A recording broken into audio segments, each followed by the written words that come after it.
It's kind of odd in a way. I'm told that there are only 9 people who have numbers named after them, and 8 of them are dead.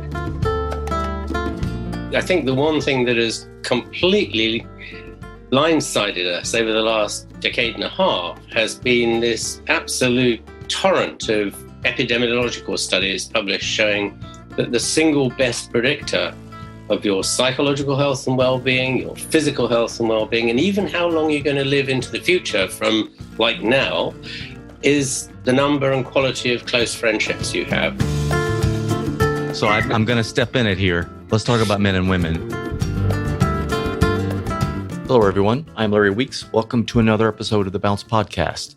Today's podcast is about friendships. I think we all understand that if you have a strong support group, family, and friends around you, then you're going to be far more resilient in many settings, whether it be in the context of severe illness, a difficult work situation, or dealing with loss of some kind. To quote Neil Gaiman, "Pain shared, my brother, is pain not doubled, but halved. No man is an island." So when I discovered that Robin Dunbar, the well-known anthropologist and evolutionary psychologist, famous for his Dunbar number, published a book last year on friendship specifically, I really wanted to have him on, and he was very gracious to accept. For those of you who've never heard of the Dunbar number, it is a notion that there exists a cognitive limit on human groups of about 150 individuals. There's some subtleties there, so please listen to the podcast because Robin explains the number and the concentric circles within that number. This is also known as the rule of 150. The theory is that when a company grows to over 150 employees, business units break down if you're not careful. Hierarchy can hinder communication, and some company goals can become diluted. Professor Dunbar is Emeritus Professor of Evolutionary Psychology and head of the Social and Evolutionary Neuroscience Research Group in the Department of Experimental Psychology at the University of Oxford. He is also the author of 22 books, to include this recent book called Friends, Understanding the Power of Our Most Important Relationships. This is a lot of fun, but there's a lot of insights here that Robin gives, and I really enjoyed talking with Robin about his research on the evolutionary origin of friendships. He goes into detail on the Dunbar number. He talks about how friendships change across a lifespan, how best friends are created, how friendships wane and end, how we can lose friends, and what kind of investment we need to make to keep friendships or grow them. We talk about the pandemic's impact on friendships in general. Also, the impact of the internet, Zoom calls, social media. We talk about the differences in friendship between online and the real world, the brain mechanisms of individual differences and social skills and how that impacts whether someone's a friend or not. We have a fun discussion about the differences in men and women and the challenges there, and many other topics. So I'm just going to jump right into this episode. I think you'll really enjoy it, and I think you'll learn something here. So without further ado, here's Robin. Robin, thank you for coming on the show. A great pleasure. So I remember when I first heard of the Dunbar's number, I don't remember when, but I remember thinking it was an acronym. Not a person. I didn't realize that was a person, but you must have some sense of humor around being very famous for that number. Yes, it's kind of odd in a way. I'm told that there are only 9 people who have numbers named after them, and 8 of them are dead. Can you name one other? Planck's number, Avogadro's number. Okay, all right. He was some late medieval Renaissance Italian, physicist who dabbled in sort of temperature and things like that. I really liked your book on friendship in the first of all, your number, this discovery or the research around human relationships and some of the numerical values. That's very interesting. But in the context, when I saw you had a book on friendship, I talk a lot about resilience and challenges, and obviously friendships and human relationships are key. Societal glue, if you will. It's self-evident that friends matter, right? They're very important. And you outline this in your book for mental and physical health. I think you stated, but again, don't let me correct me where I misspeak. People with fewer friends experience more psychological distress, and people who are more socially integrated have better markers for physiological health. Yeah.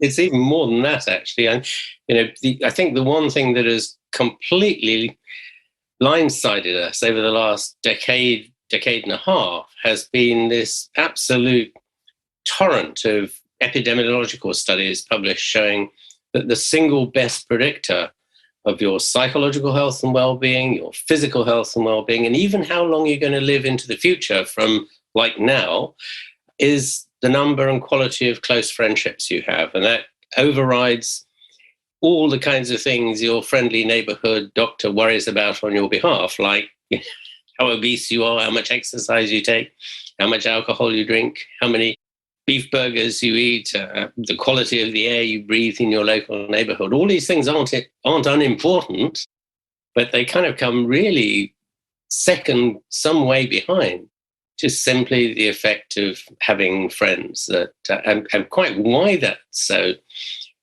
is not entirely clear. I mean, my kind of linking up of 2 and 2 and making 4 has been to notice that there is biochemical evidence from a number of studies showing that endorphins trigger the immune system, and particularly the natural killer cells that attack, search out and attack things like viruses and some cancer cells in the body. That's their job.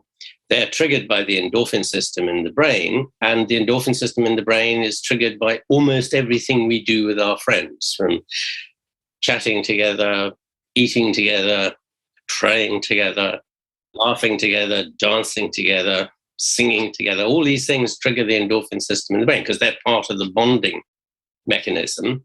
And so, it's that sets up our kind of friendships. And of course, the more friends you have, the more you do these things with them. So it's kind of a self-perpetuating spiral, if you like. It's all good for you. But also, in addition, sort of somewhere below the radar, the endorphin system is also triggering the immune system and tuning it up. And so I think there's a double benefit coming through here in terms of friendships, because the one thing your friends, of course, will do, amongst many other things, aside from laughing with you and having fun, is they bring you bowls of chicken soup when you're stuck in your bed and laid low with some dreaded disease. They come and visit you and take an interest in you. And unless it's COVID, then you're shunned like you have an STD. So, well, let's say you can tell who your good friends are. That's true. I just had to throw that in there. It is interesting to talk about friendships in a time of a pandemic, because there's a lot about the concentric circles and inner circle, outer circle. But just for clarity for people, that the very few people out there, Robin, that don't know what the Dunbar number, what we're talking about, could you explain it real quickly? Give us a summary. And I'm just going to, jumping off point, I think your research says that human social networks fall within about 100 to 200 people, some range like that. And so you generally have 150 friends. In the max is around 150, and then you have around 5 intimate friends. But could you, how you came to those numbers? They're very famous, but I wanted you to give us Dunbar's number in respect of humans, because I suppose this must be true of other primates also. But Dunbar's number in humans is, well, let's put it more generally, that Dunbar's number is the typical limit on the number of slots you have for friends and family, let's put it this way. And that number is about 150 in humans. Over and over again, that's the average figure you get. There's some variation around that, of course, according to different people's circumstances and their personalities and all these kind of things.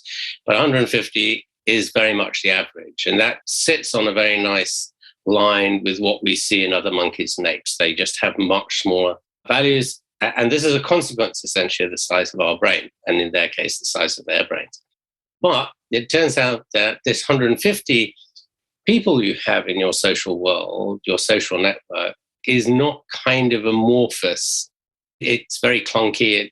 It's split up into groupings, and those groupings turn out to have a very distinct relationship. So they look like, if you look at the frequency with which people phone the members of their social network, or even see them in person or Facebook them, and look at the sort of frequency with which they contact their friends and family, then you see very clear sense of these layers emerging, where you have a very small inner core of about 5, which we call the shoulders to cry on friends. They're the ones who will come riding over the hill as the cavalry when your world falls apart. And then outside that, there's a layer at 15, which is known as the sympathy group. That's been known about for a long time. Then there's a sort of affinity group, who I kind of think of as your barbecue friends. That's the group of people you call on if you decide to have a big bash in your backyard one Saturday afternoon or something. And then outside that is the outer layer at 150. And we sometimes refer to those as your kind of bar mitzvah, wedding and funerals friendship group, because they're all the people who feel that sense of obligation to you, that for those once in a lifetime events, they'll come. Will do their best to come, from wherever they happen to be scattered across the globe.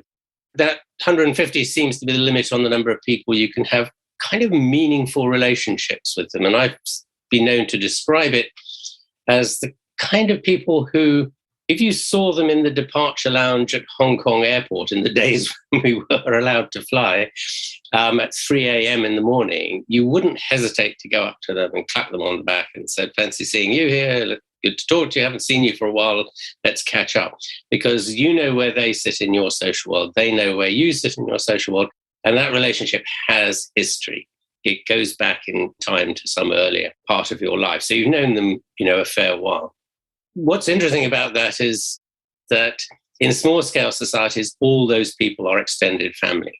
But in our kind of modern post-industrial lifestyles where we have small families, the notorious 1.8 children per family, then what happens is your family component only makes up about 50% of that 150 on average. That's what our data tell us anyway.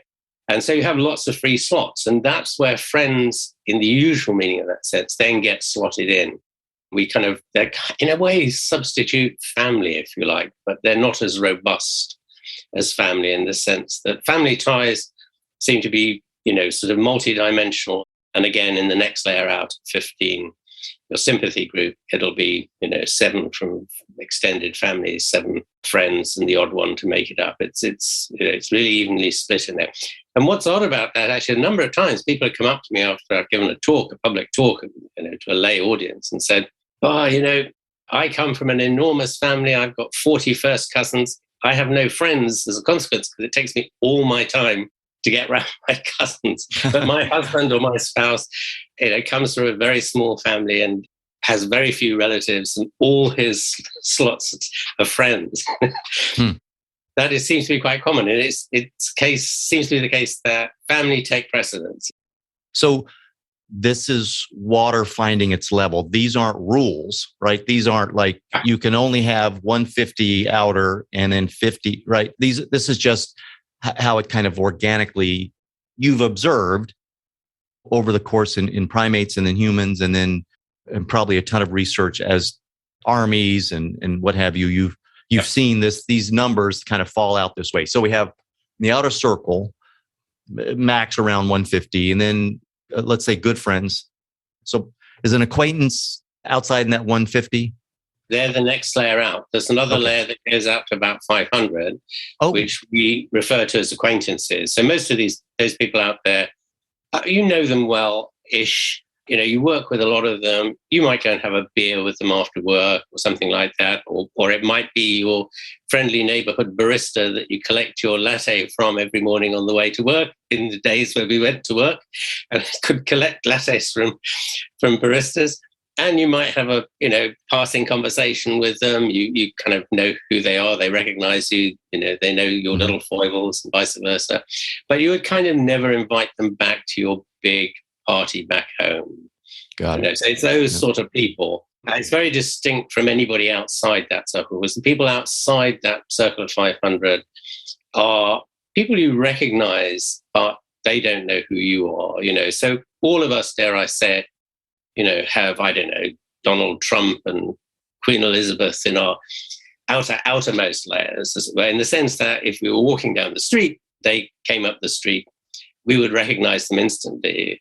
But when we clap them on the shoulder and say, "How are you doing today, Liz? How are you doing today, Donald?" They have you arrested. Yeah, exactly. So, who are you? And you've written about how friends change over a lifespan. So our friendships increase until around early 30s, and then it's followed by a stable number of friends. And then you write there's a subsequent decline from 60 onwards.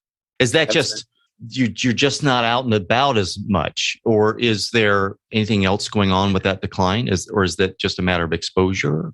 It's partly a consequence of the fact that, I guess it's probably late 60s it starts to decline. But once you're past the late 60s... Well, people start dying, so I get that. Your friends and family that you feel close to, as it were, and you've known all your life for a long time, start dying off, or maybe they move away to go to, live in some old folks' place on the sunny coast or somewhere like that. And they move out of the area, so you can't see them as often as you used to do. And I think what happens at that point is, dare I say it, us older folk, we just don't have either the motivation or the energy. We don't want to put up with certain things anymore, I guess, or pretense. Well, is that true?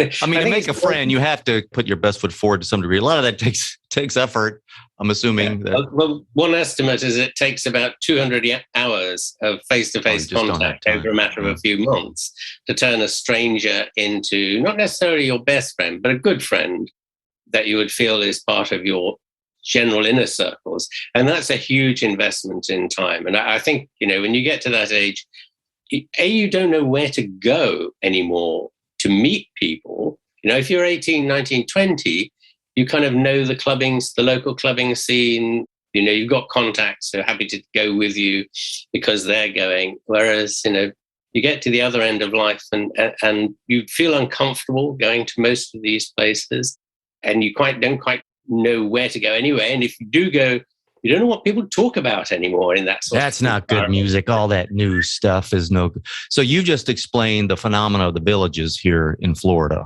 Actually, I think they probably do work quite well, because one of the characteristics of our friends is this phenomenon known as homophily, the love of the same. So your friends tend to be very similar to you along many dimensions. And one of those is age. It's all very well trying to encourage the generations to talk to each other. But at the end of the day, the generations have their own subcultures that they are most interested in and are happiest to talk about. When it comes to homophily, I'm kind of using your definition. I've kind of adopted it when I think of a best friend. And it's something along the lines of, you don't have to explain the joke every time. Their behavior isn't something you have to work hard to try to understand. Conversation is effortless, or becomes easy. And as I thought about this, that's not an easy thing to happen. What's interesting, Robin, is to really think of these things, to purposely say, how do I grow friendships? How do I be a friend? That's not something that's on the radar because it's been so organic in your life. They just kind of happen. Now I'm looking back saying, how did that happen? And how do I replicate? I'm interested, Robin, in talking with you, is to figure out how it happened and then go forward and have more inner circle friends or more outer circle friends. That's where I'm headed with this. So that really is the difference between extroverts and introverts, I guess, because what seems to happen is extroverts like to have, by definition, is the kind of social butterfly type of attitude to life. So they like to have lots of friends, and you see they then have much bigger circles. They tend to sort of sit somewhere between 150 and 200 in their total circle, that sort of size. Whereas introverts tend to prefer to ensure that their friends really are good friends. So they tend to invest more heavily in each friendship. And they then tend to have smaller layers. Now, they have, by and large, the same size of inner circles. So there's 5 and 15 circles, very similar. It's the outer circles that are where this really shows up. So introverts will kind of be somewhere between 100 and 150, extroverts 150 to 200.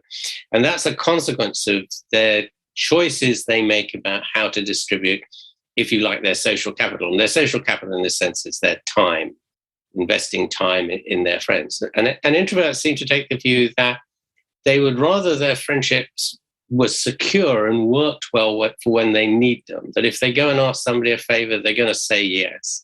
So they kind of spread their utilitarian a bit. I guess. Well, it's kind of yes and no. I mean, I don't think it's as conscious as that. It just makes them feel more comfortable investing in more heavily in fewer friends, whereas extroverts, I think, kind of feel they can trade on their sort of social confidence. You know, if they get rejected by somebody, it doesn't matter too much. They just go and off to see somebody else. But to do that, they spread their social capital more thinly. Neither one of these is better than the other. It's just a different way of achieving the same end. At the end of the day, you've got a group of people who will come and, do stuff with you, go visiting museums or in the beach or whatever it is you want to do, or play bridge or all these kinds of things we all do in our social time, but also that they will come to your assistance when you need it. When you're down and need a pickup, or if your life falls apart and you need somebody to pick you up off the ground, then you need these people to be on your side, and they're only going to do it if you've invested time in them, because that time gives them this sense of obligation. It is, in some sense, an economic choice, if you like, in the sense you're expecting something back from friends. But the reason they do these things for you is because you've invested a lot of time in them, and they feel a sense of obligation and warmth towards you, and want to come and help you out, or want to go and visit the museum or go to the theatre. Let's talk about time allocation, because, as I was looking at your research, it was a bit daunting. It's like, wow, I didn't realize, and it makes sense. It takes time to make friends, right? And we all have a limited set of it. But so you're saying 100 hours to move someone to a best friend, I think 50 hours to make a meaningful friendship, and then 45 hours or so to move somebody from acquaintance to casual friends. Is there a shortcut? Like if I took somebody I want to be a best friend with and jumped out of an airplane with them, is that going to speed up? I mean, I'm being funny, but is there certain things that bond people faster? There certainly is. I recommend you try jumping out of an airplane with a stranger and hope they catch you, because the two of you will be bonded for life. Well, okay, there's a tactic. It's not to be recommended, but I think that's a kind of just a way in really to comment that this is one of the things people who've been in the military find, and particularly the army, who obviously spend, sailors sit in their warships and sail around the place a lot. But of course, the guys, the boots on the ground guys, are sort of in the hot seat a lot of the time. And, that's one of the things. Got to have each other's back, right? You got to. Yeah. And they become very bonded for life as a result of that. They feel, this sense of deep obligation and bondedness to the guys they were under fire with, in a way which none of us who've never had that experience really, I think, ever appreciate. So that is one way of doing it. But, given that most of us don't live in the military, have these experiences, you raised an interesting question. Should we go about it? And our recommendation always is join a choir, because there's something weird about singing together that really creates instant friendships. We always refer to it as the icebreaker effect, because studies showed that you could take a group of complete strangers who've never met before. And I don't mean, singing in the Philharmonic chorus of just singing. Philharmonic. I mean, kind of community round a campfire singing, sing-song singing. And an hour of that, and you've got people who feel that they've known each other for life and, feel very close. And actually, this is interesting. We discovered after we'd done this stuff that theatre producers have a saying, as it were, which is that audiences come in as individuals to a play, but if the play works, and especially so for tragedies, they go out as a community. That experience having their emotions roused, but of course it can also happen with laughter very easily, but going to see a Shakespeare tragedy or something similar creates the psychological arousal that you experience, and that can cause you to start having conversations with some complete stranger in the aisle as you walk out at the end of the play, which ends up, by the time you get to the foyer, you've exchanged life histories. So would a concert have a similar effect? Yeah, sort of. I think to some extent, I think it does, but I think it probably works best if it's a kind of rock concert in the open air. So some emotion needs to be evoked. I'm assuming. Yeah. Okay. Either it's emotion that has to be stirred, or it's physical activity. So if you go to a kind of rock concerty type environment, or a jazz club, or any of those kind of things, there's a lot of physical movement that the audience typically engages in. They get up and dance in the aisles, whatever. These activities trigger the endorphin system in the brain, and it's the endorphin system that creates this sense of bonding. So the reason you get bonded after watching a tragedy is that we feel psychological pain in exactly the same part of the brain as we feel physical pain, and the endorphin system is part of the brain's pain management system. These neuropeptides, these little chemical molecules that the brain pumps out, are designed to kind of suppress feelings of pain. So they create this sense of lightness and relaxation and euphoria and trustingness in the people you're engaged in these, whatever activity it is that produces the endorphin. I'm assuming laughter and crying, those are to a degree bonding activities, right? You're being vulnerable. Right, you're showing tears, and if somebody else is tearing, I don't know. I could see how that, would. It up to a point that is true, but I think the reason it works really is that it triggers the endorphin system in the brain. You can trigger the endorphin system in the brain either by physically, in a physical way, for example, stroking or cuddling or hugging another individual. That triggers the endorphin system because that's actually the basic primate bonding mechanism, and we still have it, and we still do it. And this is hardwiring in us, right? That is very hardwired. Yeah. But what we've done in the course of our kind of more recent evolutionary history as a species is discover other ways of triggering that system, that same neural system, without having to be in physical contact with the person. And that's partly because this touch-based stroking, and it's an amazing system because the neurons that manage it from the skin to the brain will respond to only one trigger, and that is light, slow stroking at exactly 2 inches a second. If you stroke slower than that or faster than that, it has no effect at all. The neurons won't fire off, but just get the pace of stroking at around about 1.5 to 2 inches per second across the skin, and it triggers the system in the brain, and you feel this sense of warmth and relaxation kicking in as well. This is what happens to you in the hairdressers. This is cool. So what doesn't qualify? Because now we have to be careful, right, to not just touch strangers and start counting. 1 Mississippi, 2 Mississippi. I mean, you'll be in jail pretty quickly. You absolutely will. We've looked at people's behavior and how comfortable they feel about being touched by other people in this way. And we've done it all the way across Europe. As it happens, we've done it from east to west, from Russia to Britain, and we've done it north to south, from Finland to Italy, and in Japan as well. And the patterns you see are very, very similar. They really, the Italians are a bit more huggy, kissy than the Northern Europeans, but by and large, the differences are very, very small. But what is very characteristic is you really don't do these kinds of things with people outside your 50 circle. So 50 circle is the equivalent, perhaps, of your first cousins. So it's people within whom you feel you have really quite a strong relationship.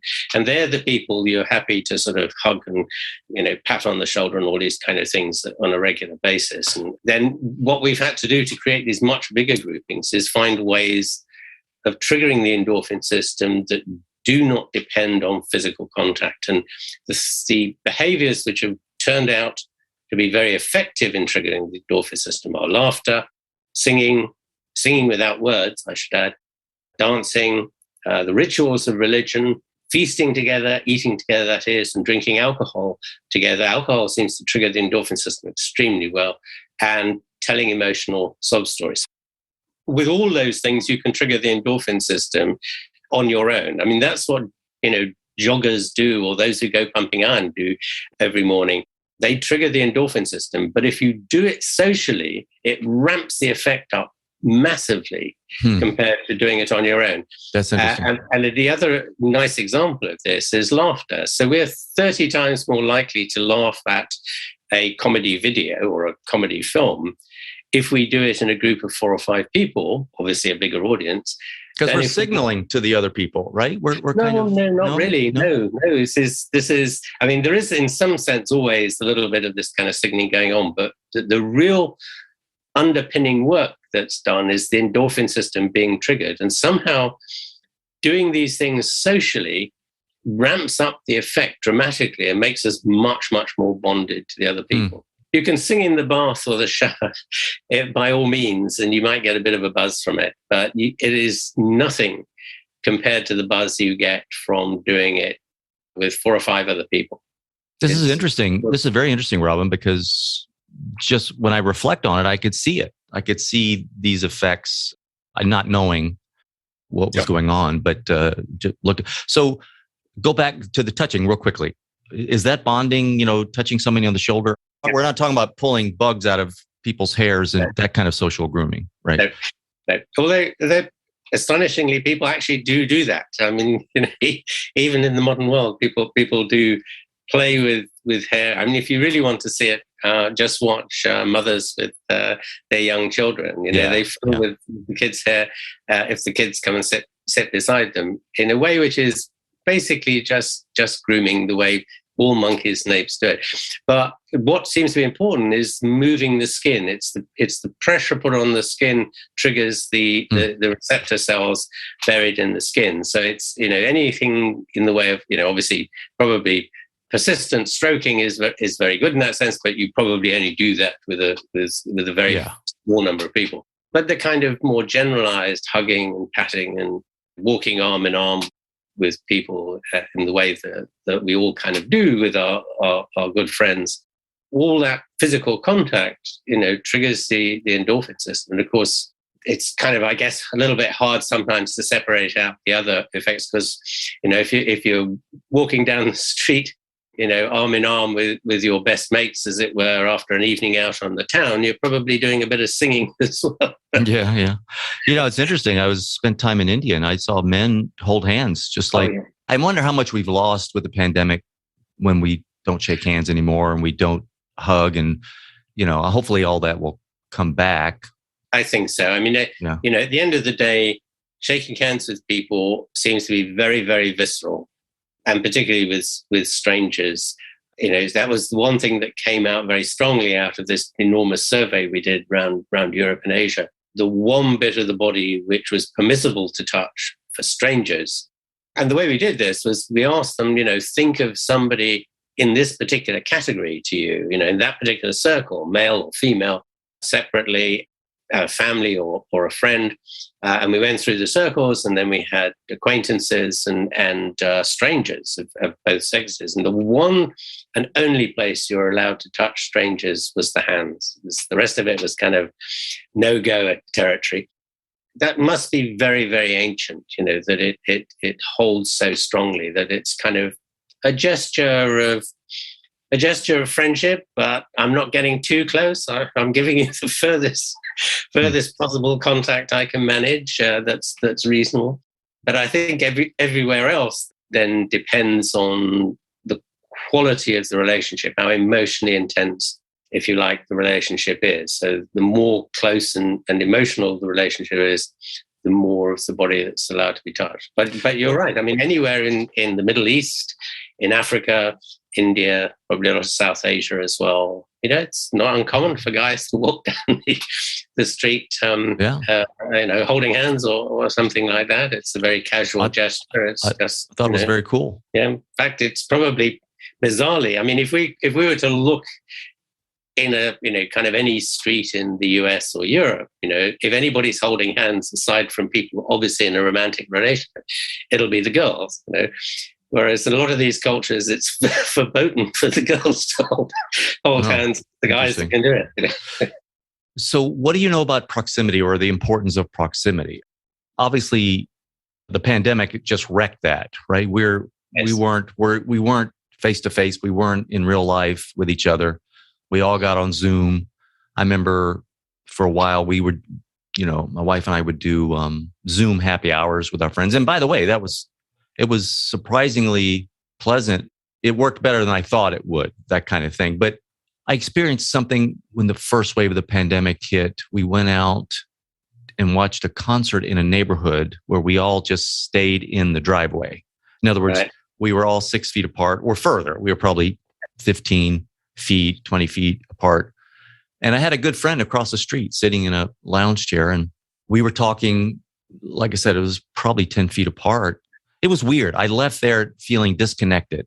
So what do we know, or what do you know about proximity and its importance? Well, one bit of research we've done on that really tried to look at how satisfying interactions are with your closest friends via different media. And in what was very clear from that is face-to-face contacts are just much more satisfying than anything else.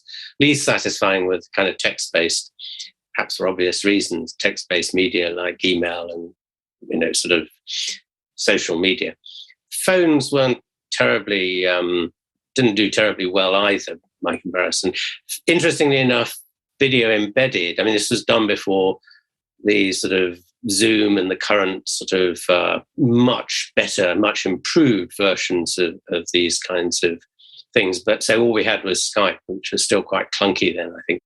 It did pretty well. But I think the general experience of lockdown has been, it was kind of fun initially to have a kind of, people were having virtual dinners, together and, a virtual happy hour or whatever, or a quiz.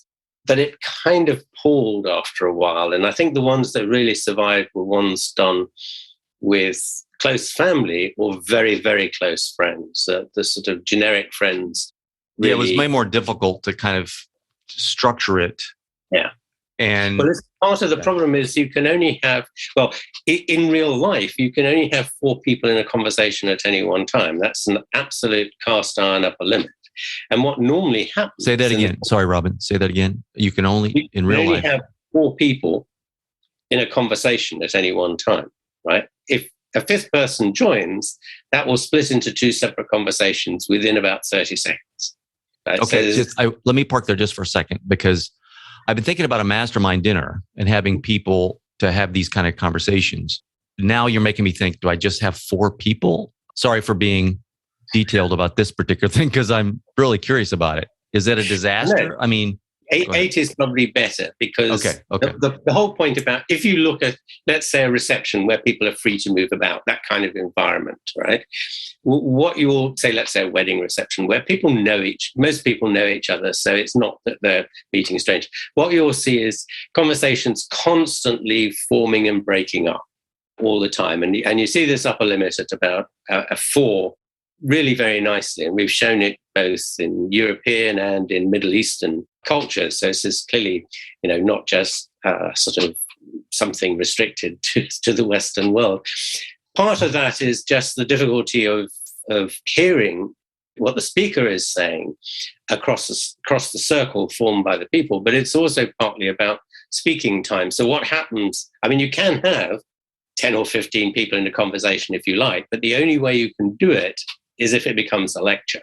And so that's when you tend to see it, The congressman comes to town and you all go and you stand around and listen politely to whatever they say. Or in the old days, famously, of course, the consultant physician on his ward round with a bevy of young medical students and nurses gathered around, most of the conversation was dominated by the big white chief there, the consultant, and everybody else just kept quiet and nodded politely. And that's what tends to happen. So if you want a free-flowing conversation, it's got to be small. Now, in the context of a kind of dining situation, I think if you have 4 people, that can work okay because of that limit. But actually, it restricts you to the kind of variety of conversations you can have. So to make the whole thing work better, it's actually better to have 6 or 8. there will be occasions when somebody's left out on a corner, maybe for a bit, but because of the fact that the conversations will break up and reform across the table and with neighbours during the course of the evening, you will be involved in many different conversations, and it just makes for a better flow, I think, of the social event. So text-based, we were talking about proximity. Text-based wasn't that great at all, or chat, right? SMS or email. And then phone wasn't that much better, getting on the phone. It was better, but just it wasn't that much better. The Zoom, I'm using Zoom as proxy for any kind of video chat. Yeah, but that was the best, but it still falls short of in real life. I want to ask you about Slack. Are you familiar with Slack? Yes, but I've never used it. Well, good for you. It's a blessing and a curse because you have all these channels, Robin. And by the way, just for anybody that's not that familiar with it, but I'm sure most people are. But I'm wondering if the Dunbar number applies to, because they have these different channels where there may be 4 people in the channel, there may be 10. Would the Dunbar number translate into buckets like that are related to chat versus real life? In effect, yes, because like the dinner, Robin. Like, should I only have really 8 max in a channel? Well, yes, on the grounds that at least for face-to-face dinner parties that works well. The problem with Zoom type environments in general, let's say, is that it's extremely difficult to have. Let's go back to square one. Square one is that we just operate in a social world in which we allow one person to speak at a time. Otherwise, it becomes completely chaotic. And that's why we have a chairperson at a committee, because if you didn't have a chair sort of managing who's allowed to speak when, it would just become completely chaotic if the committee was bigger than about 4 people. So the problem you have on Zoom type environments is you've got a page full of, I'm sure many people have experienced this, a page full of faces. You have no idea who's speaking because you spend the first half of the conversation desperately trying to figure out whose mouth is actually moving on the screen, which, in real life, you'd have kind of auditory cues, stereological auditory cues cueing you in so you could tell where the sound is coming from, because you can't do that in a flat screen environment. And it tends really not to work very well in those kind of environments, because what tends to happen is the 4 people with the loudest voices dominate and the rest kind of drift away and fiddle with their news feeds and peer out of the window at the van driving past and all these kinds of things. So, any environment online, I think, with a flat screen like that is going to have these kind of problems. So they work best when they're groups of 4. And that seems to be a general lesson that was learned very early on, because I remember, it must have been about 30 years ago, being consulted by some of the people designing these virtual conferencing software environments. And this is before they were even publicly available, came knocking on my door to say, we have a big problem because we're designing this stuff, but we realize that the chips we're using are going to impose enormous limits on how many people you can have in a conversation. And it'll be like, I don't know, plucking a number a little bit out of the air here, 64 people on 64-bit chip. And I went, no problem. You can't have more than 4 in a meaningful committee, online or offline. And they said, wow, thank you very much. So it does translate. I earned 0 for that information. But they went away very relieved, because they seriously thought that their networking systems were just going to get overwhelmed by the amount of traffic. This was dealing with business. What they were trying to do is develop the software for business conferencing. So this wasn't sort of party chat or anything like that. This was fairly small scale, but they were very, very concerned that the number of people we could naturally have in a meeting would just overwhelm the system. But I think in general, Zoom-like environments work very well with 4 people, because then everybody can still be engaged. It's when it gets beyond that it either has to be a lecture or, sort of people will just drift away in the corners and get on with their notoriously, they'll put themselves off video. Yeah. They can carry on working while listening. So how do friendships end? I guess it's kind of self-evident if you think about it, but it just seems like there's some organic attrition that just happens because if you don't spend X amount of time, those friendships just kind of fall away. Is that right? Yes. I think you said 10%. There's a turnaround of friends of 10% a year in the inner circle. Is that right? About that. It's between 5 and 10% for the inner core of 5. It's quite low. That inner core of 5 people is surprisingly stable. And we've shown this from analyzing enormous telephone databases from, sort of, a single provider for an entire country. So this is massive samples. It depends a little bit on age. What we found with the sort of 18 to mid-20s age group, because they're very intensely social and moving around a lot, something in the order of 30 to 40% of their friendships will change position during the course of a year. So they'll drift up and down through the circles. And that's driven largely by the amount of time they spend with them, because friendships, as opposed to family relationships, are very, very susceptible to how much time you invest in them. And there are very specific amounts of time you have to give to friends in each of the circles. And if you don't give them the requisite amount of time, that friendship will quietly decline, nothing dramatic, it just sort of drifts down slowly down the slope. And eventually, after about 3 years, the estimates are from both our work and other people's, probably never, not your best friend, but a good friend in maybe the 15th circle will end up as an acquaintance about 3 years later if you don't see them at all or contact them in the course of that time. Yeah, rate of decay slows for older people in their sort of 30s and 40s and beyond, but it's still susceptible to that kind of turnover. But the rate of turnover is much slower. So that's why we tend to think of it as, our friends are our good friends. But actually, if you look over a period of, say, a decade, you'll find that most of those have disappeared by the end of the 10 years. Looking at the time required to maintain a best friendship or a very close friend, it's pretty daunting, but it seems like a hack or shortcut is to revive an old friendship that was close, that you just, time is, they went somewhere else, or the time, it's just been a lot of time between engagement with that friend. And I just recently had an experience of that where a friend had moved to Chicago and I hadn't seen the person in 30 years.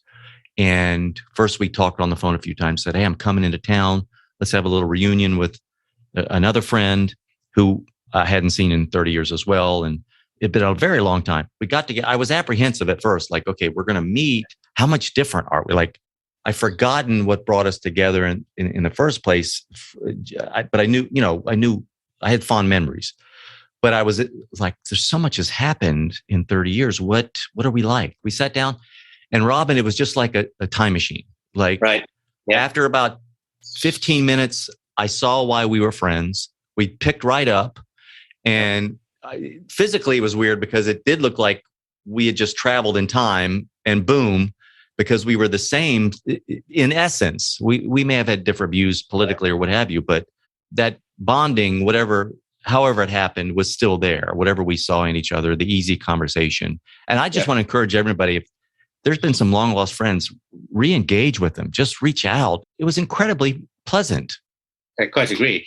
I mean, it is amazing how some of those, early sort of late teenage, early adulthood friends from your sort of 20s, early 20s, so can stand the test of time like that. But it does tend to be certain specific individuals.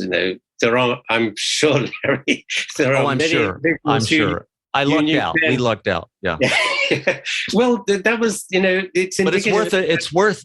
Yeah. It was worth that risk because I was like, and we did talk on the phone, so I knew, we started, catching up, and so I knew, okay, yeah, let's get together. And I think it's, it's indicative of the fact that he went to the trouble to call you, right?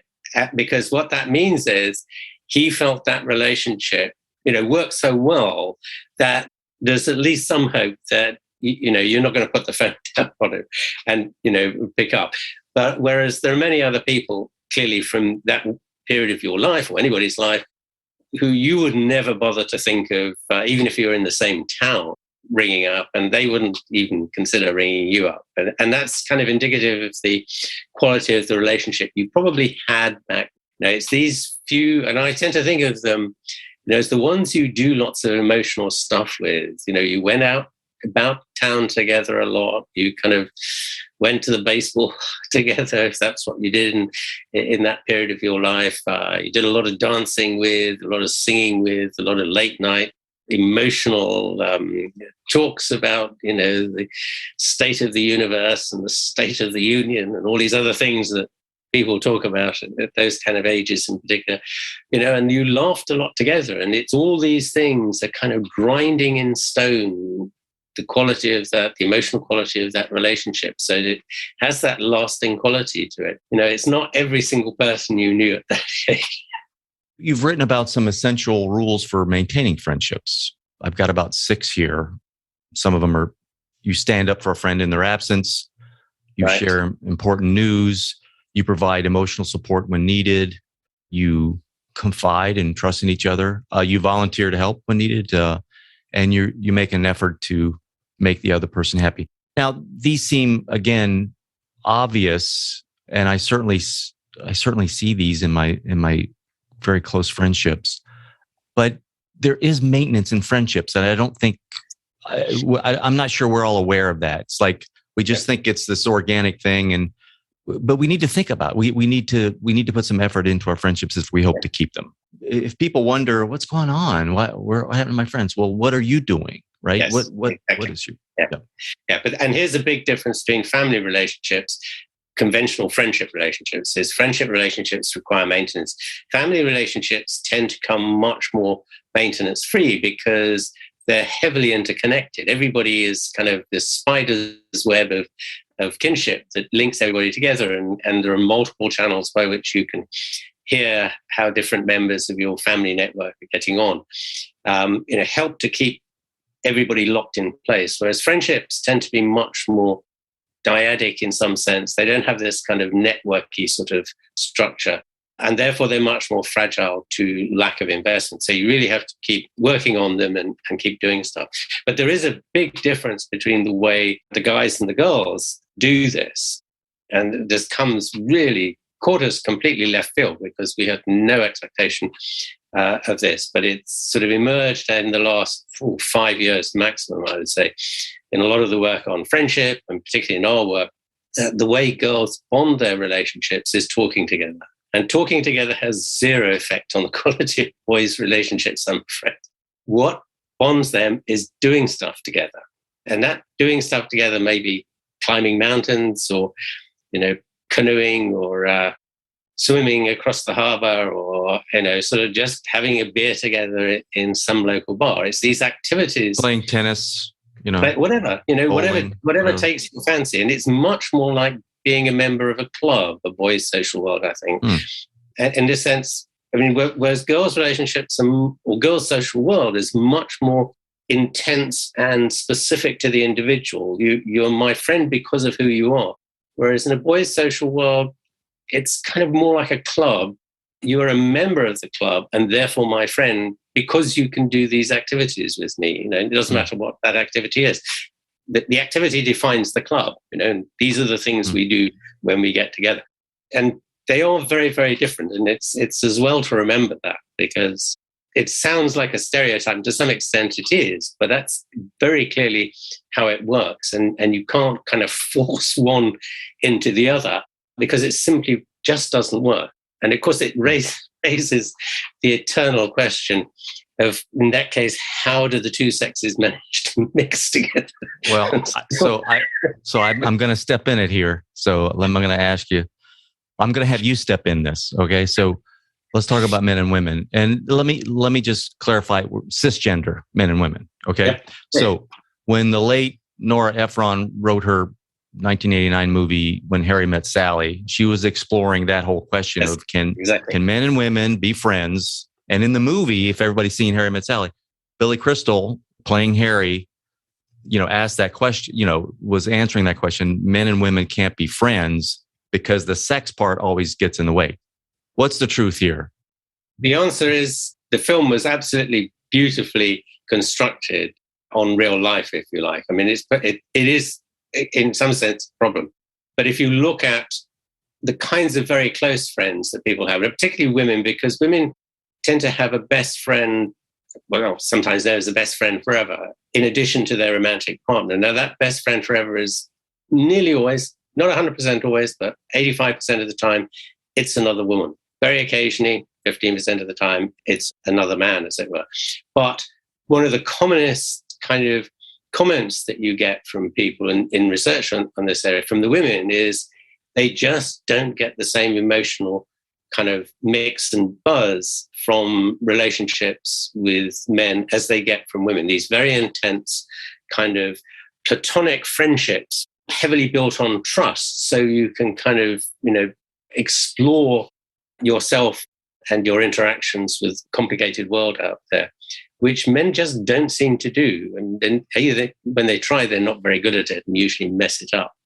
But they don't seem to operate in the same way. I mean, and what you tend to find then with men is yes, you might be willing to identify somebody who's your best friend, some guy you've known probably since you were at junior school, you see regularly and keep in touch with, but it doesn't have that same kind of emotional content to it as women's relationships seem to. And so what you then tend to find with men is that they either have a romantic partner or they have a best male friend that they go doing stuff with together. They go, out for a beer on a Friday night every week. They don't have both, whereas women almost always have both. So they have the kind of romantic partner and this kind of emotional support partner with whom you can trade, secrets and seek advice from in a way which they clearly feel that they don't really get from their husbands.